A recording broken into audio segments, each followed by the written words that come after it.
You've saved your whole life for retirement, but how do you actually turn that savings into income that you can live on without running out of money? I'm Kerry Green, financial advisor and co-founder of Green Era Financial. I help people close to or in retirement to get the most out of life with their money.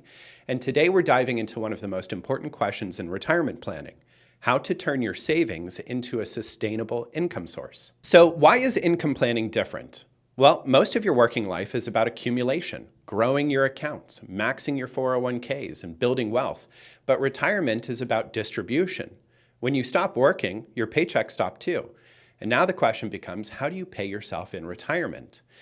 And it's not just about having enough money. It's about having a system to turn that money into a reliable, tax-efficient, and emotionally manageable income stream. This shift in mindset from growing your nest egg to preserving it while drawing it down isn't easy.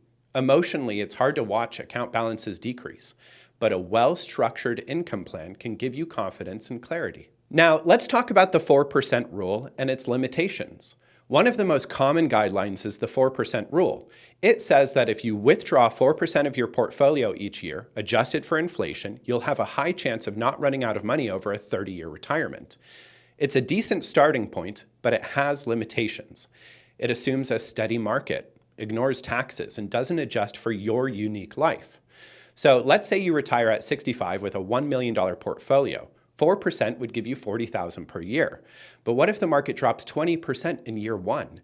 Now you're pulling $40K from $800,000, not $1 million, and that accelerates the drawdown. Plus, what if your expenses aren't consistent? Most retirees spend more early on for travel, bucket list items, and less later in life. The 4% rule doesn't adjust for those things. That's where strategy comes in. Many advisors today use a bucket strategy to segment money based on time horizon. So here's how that breaks down. First, you have the short-term bucket, which holds 1 to 3 years of spending in cash or very low-risk assets like short-term bonds. This can help protect you from selling investments in a down market. The next one is the medium-term bucket, which is a bit more conservative. Think bond funds or balanced portfolios. It helps to refill the short-term bucket as needed. And then last, we have the long-term bucket, which is still invested for growth. This helps your money keep pace with inflation and last 20 to 30 years or more. Then, separate to that, there's the Guardrails method, which is where you start with a target withdrawal rate, but adjust up or down depending on market performance. For example, if your portfolio grows above a set level, you might increase your withdrawals. If it drops below a floor, you tighten your spending. This keeps your withdrawals sustainable over time. Both approaches help manage volatility and reduce the emotional panic that can come from watching the market swing while you're trying to live off your savings. Now let's talk about a very important concept: sequence of returns risk. This is one of the most misunderstood dangers in retirement. It's not just about average returns, it's about when you get them. If you face a market downturn in the first few years of retirement and you're taking regular withdrawals, your portfolio can deplete much faster, even if the market recovers later. For example, 2 retirees start with $1 million and average 6% returns over 30 years. One gets strong returns early and poor returns later. The other gets poor returns early and strong returns later. Their average return is the same, but the retiree who experienced losses early might run out of money while the other one thrives. This is why it's so important to have a cash buffer, a diversified strategy, and a plan that can absorb short-term shocks. Now, this couldn't be a video about income without talking about taxes.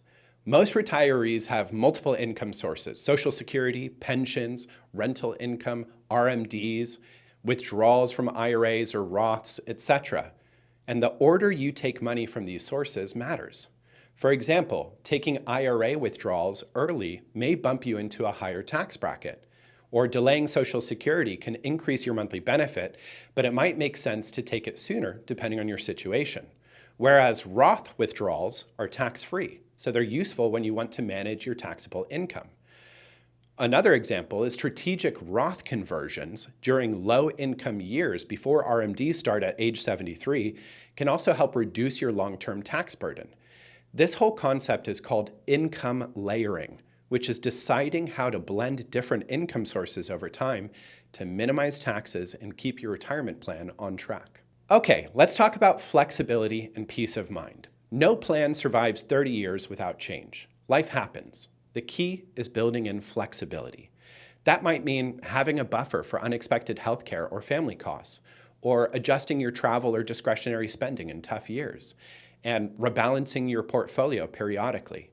And it also means knowing what to automate and what to revisit each year. A good income plan helps you cover essential expenses reliably, have discretionary funds for the fun stuff, and also very important, sleep at night, even when markets are rocky. So, to recap, turning savings into income is one of the most important parts of a successful retirement.